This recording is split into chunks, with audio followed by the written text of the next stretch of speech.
I'm one of these people who try to cram in as much as I can into a day and survive on the least amount of sleep possible, just making the days fuller for longer.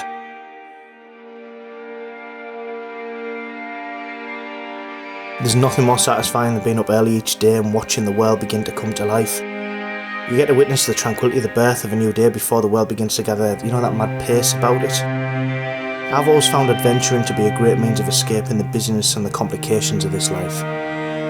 Meditation and mindfulness, that helps me declutter my mind, and it gives me a clear focus on what I need to achieve each day, both personally and professionally. I dedicate 20 minutes of my life daily to meditation and mindfulness, and this has now become a major part of me every day.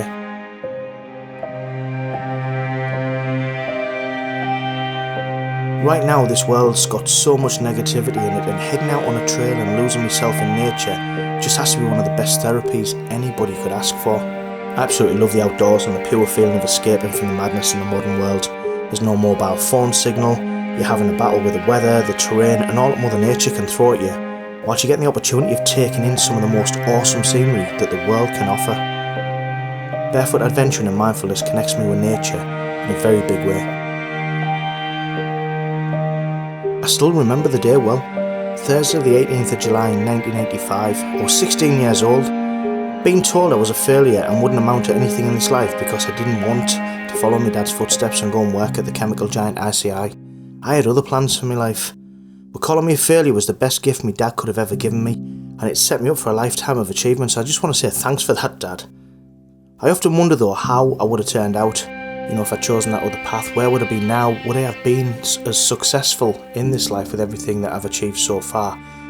Would I have been more successful? I suppose it's one of them things I'm never ever going to know. I believe I've took the right path in this life, and everything I've done has been a success, and it's helped me create the life that I have today. I have a really fab team of people around me, friends, family, colleagues, the support team who all help pitch in to help raise money for my charities whenever I go on an adventure, right the way through to keep me right with the planning and the routes I'm going to take on these adventures.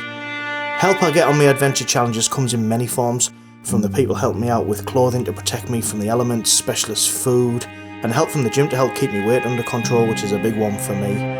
These things really do go a long way to help me pull off some of the most extreme adventure challenges I've ever done. Whilst adventuring became a means of escaping the modern madness of this modern world, I was still judging myself internally, and I still do judge myself internally. And one of the big questions I tend to ask myself is, shouldn't all adventurers be thin? Shouldn't I be expected to look a certain way from an adventurer? What do people actually expect me to look like as an adventurer? One of the reasons I'll not complete any more marathons is simply the fact that I feel like people judge me for my weight. I know they're not judging me, but I can't help feeling that there's a lot of judging going on for the way that I look. I haven't been very vocal about the depressed feelings I began experiencing over the years, and only a handful of people close to me know the real struggle I've had with experiencing a lot of low points in my life. One of the biggest escapes from my negative feelings was through food.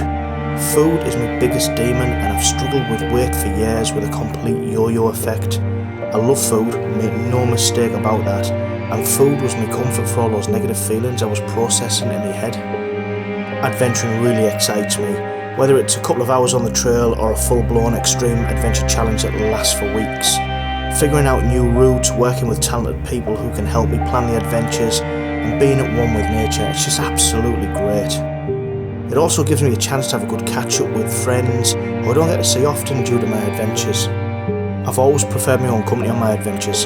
However, there's times where I've longed for human interaction, especially after days and days of being out there on my own. I'm currently working towards a lot more balance in my life. For years it's always been a work focus and absolutely nothing else counted. And I've realised I've been doing this all wrong for years now. Life can balance work and everything outside of work absolutely perfectly. And since re-evaluating things and adjusting my life in this way, I've become more in tune with absolutely everything around me.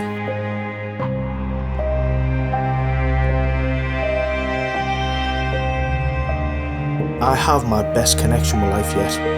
You get to a certain point in life where you wake up one day and realise it's time to begin putting something positive back into what is really a complicated negative world right now. My inner driving force became one to help people less fortunate than myself, and it's something I've done for a lot of years now, and I'm going to continue doing it for the remaining time I have on this planet. And along the way I've met some amazing people, and their stories are very enlightening and encouraging and inspiring.